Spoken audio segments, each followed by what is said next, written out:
Hola, buenas noches a todos por allá.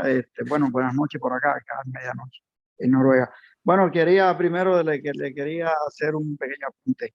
Realmente con la ley con la que me acusan de que no se podía, los extranjeros no podríamos hablar de política, era una ley que ya había sido derogada en Bolivia y que luego de haber sido deportado y haber usado una ley que ya había sido derogada por la Defensoría del Pueblo, el Tribunal Supremo de Bolivia me dio a mi favor la inconstitucionalidad de esto. Pero bueno, volviendo al caso que es lo importante, que es, bueno, yo vivía en Bolivia, que no era porque fui por ninguna misión, porque yo no calificaba como para ninguna misión, porque yo había sido frontal con la dictadura cubana desde dentro de Cuba, preso varias veces, tuve que salir en embarcaciones, porque salí en el año 1998, en esa época no había otra forma de salir de Cuba y bueno, y ahí estuve un periplo, estuve en la base naval de Guantánamo, donde hay un campamento de refugiados políticos y bueno, a través de eso llego a Bolivia. Pero con la llegada de Evo Morales, que llega en enero del 2006, pues yo fungía en Bolivia como, era como el líder de un grupo, éramos un grupo numeroso de refugiados políticos cubanos que estábamos allí, y entonces vimos la posibilidad de que la dictadura cubana tuviera injerencia en Bolivia porque sabíamos lo que hacía la dictadura cubana. Y entonces comenzamos a salir en la televisión y a partir de ahí, bueno, adquirimos cierta, eh, de forma de decirlo, notoriedad y esto llevó a que empezaran médicos cubanos que querían desertar, empezaron a contactarnos. Y ahí nosotros empezamos de una forma silenciosa a ayudar a médicos cubanos. Fueron muchos médicos lo que nosotros ayudamos. Tuve en muchas ocasiones 5 o 6 médicos durmiendo en colchones en el piso de mi casa porque eran muchos esos médicos que desertaban. Pero bueno, hablando del tema de la persecución es algo que ya la dictadura ejerció desde siempre. Esto comienza mucho antes de que ellos empezaran a exportar médicos o a esclavizar médicos por toda América Latina y en otros lugares árabes y así.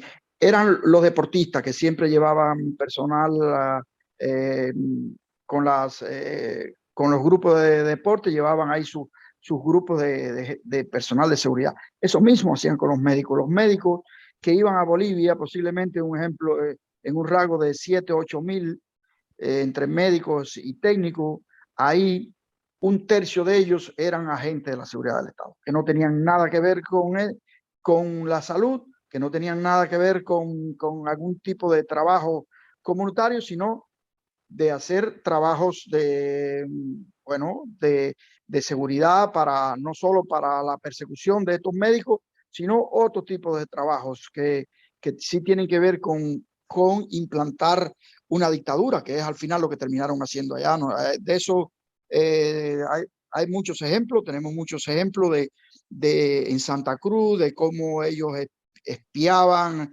tenían un trabajo increíble y obviamente con el beneplácito de quien era presidente en ese momento, Evo Morales.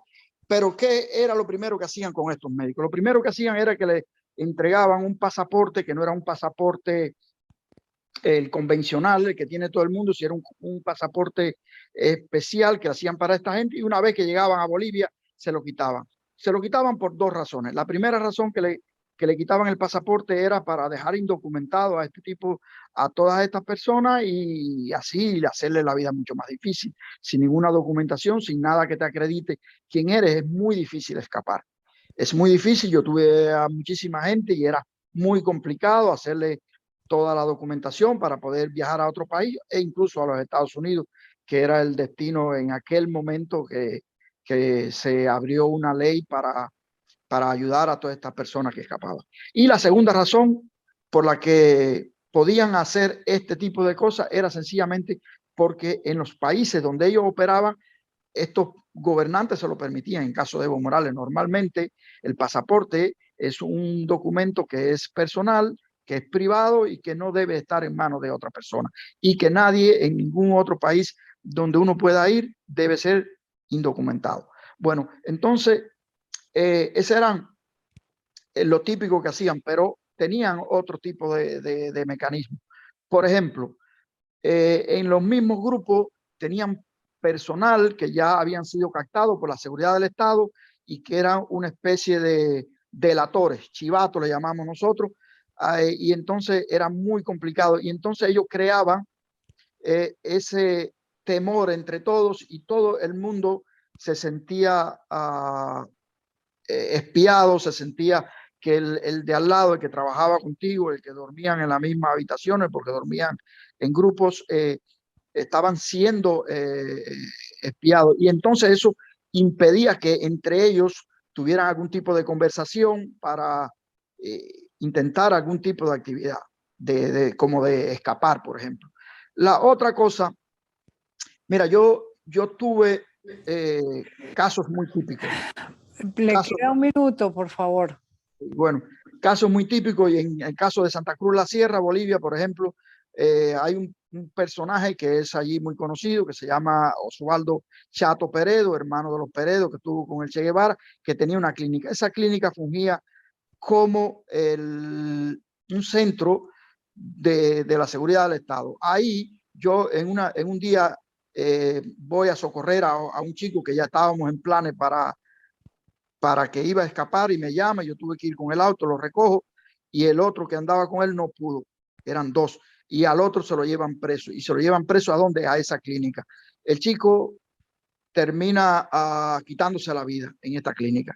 Se quita la vida y no es una cosa que escondieron todo de la manera que lo hicieron. Yo estaba ese día en la clínica Foyanini, que era una de las clínicas más importantes de Santa Cruz, que había ido a llevar a una cuñada mía porque estaba enferma, y entonces allí una enfermera me dice, mira, han traído aquí a una persona así, y yo inmediatamente llamo, busco, veo la documentación que estaba allí, llamo a un canal y se forma un tremendo problema. A los pocos días, cuando sale el avión con gente de vuelta a Cuba, me dice una persona que trabajaba allí en el aeropuerto que llevaba una camilla con una persona como si fuera enferma. Realmente era criminal lo que hacían con toda esta gente. Es el acto más vergonzoso bueno, de los tantos que hace la dictadura cubana, y bueno, es indescriptible en muchos casos. Bueno, yo sé que no tengo tiempo y no podemos seguir eso, a pesar de que hay muchos más documentos de estos casos. Muchas gracias.